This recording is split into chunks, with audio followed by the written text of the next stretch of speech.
Hey, you. If you are a married Christian and your spouse has said to you, I'm done, I think I want a divorce, I want to separate, please listen up. You need to hear this video. I know for many of you out there, you might be to the point where you are so afraid of rocking the boat that you almost feel paralyzed. For many of you, if that's happened to you, your whole world has been shattered. And I'm sure it didn't come out of the blue. You probably saw some of the signs and symptoms along the way, and either you chose to ignore it or you thought it would just get better or you just excuse it away as this is a busy season. We're getting toward the empty nest years. We can figure this out when the kids are gone. But I'm here to say if your spouse has said that to you, I know how devastating that must be, how heartbreaking, and how challenging. For those of you who are new here, I'm Rachel, co-founder of Turnaround Marriage, and Scott and I work with Christians and show them how to go from crisis to closeness quick, even if you're the only one trying. Because I know for some of you, your spouse is already shut down. They already feel hopeless. They already feel like it's been too long. Nothing is ever going to change.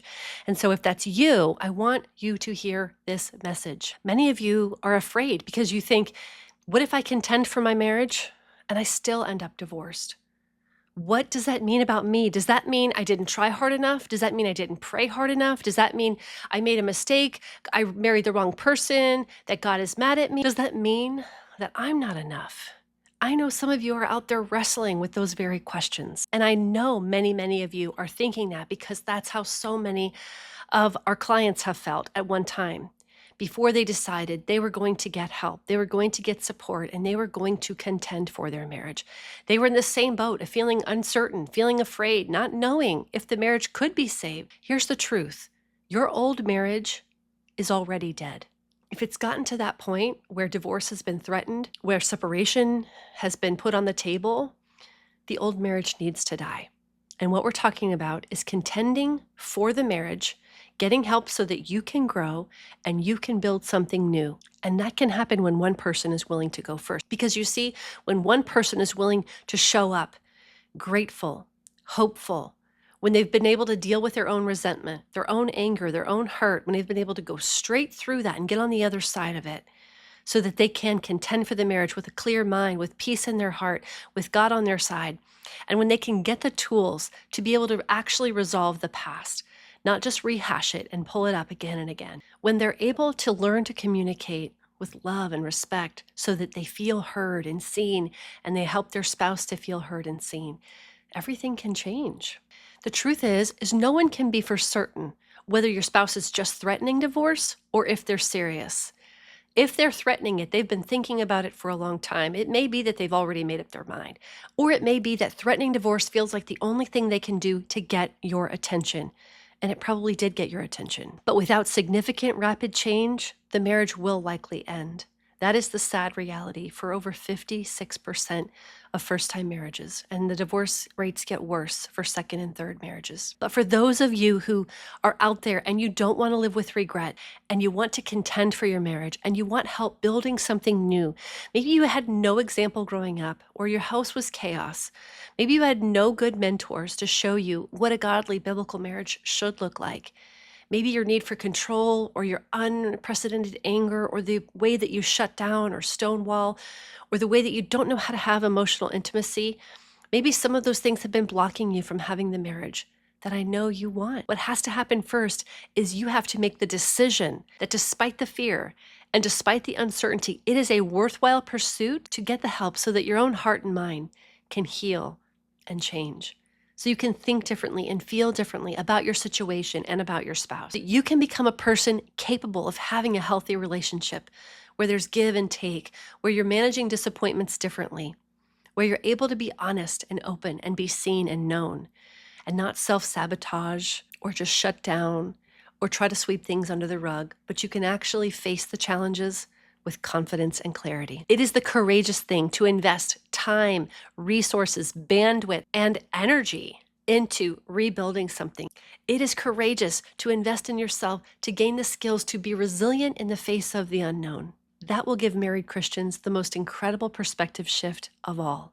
Because the truth is, in some cases, the marriage will end. Divorce happens. Many find themselves co-parenting, not being with their children all of the time, trying to navigate the challenges of being a single parent, of trying to rebuild your life after that kind of wreckage. But for those who have done the work inside of our Turnaround Marriage Signature Program, and they've gotten the support and the help, and they've understood how to have a healthy relationship. What does a biblical marriage look like? How do we do healthy communication where there can be love and respect, hearing and understanding? How can we actually resolve conflict when we're not seeing eye to eye? How can we get deeper to the real thing rather than just trying to solve the surface problem, but get to the root of it and really partner with God so that your heart and mind can change? For those that have done the work inside our program, many of them are able to actually rebuild a marriage with their spouse. We have seen miraculous stories of marriages coming back to life, marriages that, for all intents and purposes, was already dead. And we saw God miraculously bring it back to life as two parties were able to finally reconcile and heal and build something new. And yet, the reality is there are some that have gone through our program and their marriage did end, despite the work they did. But the beautiful thing is that when they do the work inside our program, they always, always, always come out more resilient, more grateful, more able to overcome the challenges, no matter what. And they're able to rebuild a life that they love. In fact, we just heard from one of our incredible clients that we worked with quite a while ago, and he just sent us an email. He gave me permission to share it. So I wanted to read an excerpt from this letter because I think for some of you, this will really give you hope. This is an amazing brother in Christ. He's now a single dad. He has to co-parent with his ex-wife. He has all the challenges of being a single dad and dealing with all that, but he has grown. Here's what he said. It's been a while, but I had a victory I wanted to share. It wasn't initially perceived as such until talking with a friend that God placed in my life. He says, after an unexpected turn for the evening of parenting time, while still joyously being able to play with the kids, my thoughts were ruminating about the incident. Nothing serious or bad happened, but it was unfortunate. Later, I was able to connect with this friend, and he reminded me what Exodus says in Exodus 14:14. The Lord will fight for you, and you have only to be silent. The encouragement was about my response to the situation that I was placed in and how I showed up. He said it wasn't the old me. My friend told me it was a big, huge, celebratory, God-honoring calm that I showed up with in the face of disappointment, in the face of not getting the time that I wanted with my kids. And so we praise God for how he continues to teach me on this journey as a single dad. My friend told me if he were the other individual upon hearing my response, he would have placed everything in his memory bank saying, wow, this was not the expected thing. And that's different. That's a different man than I knew before. He said, my relationship with my children continues to grow and is healthy. There are quite a few court proceedings. My divorce was last May, but God is still with me. And then he said, I can't begin to express the gratitude that both of you have shown me through Turnaround Marriage and our other back-end program that he went through. He said, thank you so much. May God continue to bless your ministry of not only helping to restore marriages, but also helping people to restore their relationship with Christ the King. I love it. I love it. I don't love that he had to get divorced, but I do love that he is finding joy in the midst of challenging circumstances. I love that he is showing up as a present dad, that he doesn't have the tendencies and the habits and the patterns of the past. That old guy is dead and this new version of him has shown up. And that's the encouragement I want to give you.